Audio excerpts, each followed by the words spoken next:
In front of me is a brand new tool I just bought from my shop, the dewalt thickness planer, model number DW735. Other than a table saw and circular saw, this is by far one of the best tools that I actually purchased in my shop because it allows me to save so much time in building all my projects. So as the name suggests, it's a thickness planer. It has a wheel on the side where you can adjust to the thickness that you want your planing your wood to. And then when you feed it through this slot here, you'll have knives on the inside that will cut down your wood to the thickness that you want. Now I own hand planes, and I even own the electric hand planer made by dewalt as well. But this tool here is definitely a game changer, and it's something that if you can fit in your shop, it is an absolute must have. It does fortunately come at a hefty price. It's actually $900 Canadian, but I ended up getting this one on sale when it was only for $650.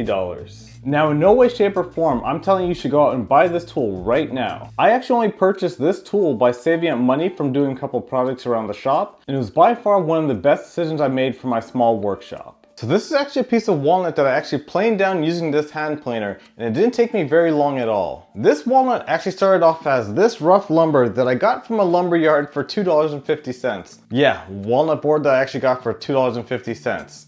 It's crazy. And just by using this homemade sled that I made with some shims and some hot glue, I was able to plane this down to its thickness that you see here, and then cleaned it up with the table saw just to get square corners. And you can see if I put my little measurement up over here, it's squared at 90 degrees, and then every face is 90 degrees to each other's side, just using that sled that I made. So in my shop, I actually make a lot of cutting boards, and I'm gonna show you real quick how much time this machine can save me by just making one cutting board. This is actually a maple end grain cutting board that I glued up just to show you how much time this planer can actually save me instead of having to sand down the surface perfectly flat. When I glue up the strips of this board, I actually use clamping cauls just to make sure I can get it as flat as possible. But even when using cauls, there was still a little bit of deviation only because the thickness of the boards weren't the exact same size. What I would normally do is take about 3 hours to 4 hours per side and hand sand this down until I get it perfectly flat, or at least near perfect flat. But now with this planer, all I have to do is do a couple passes on each side,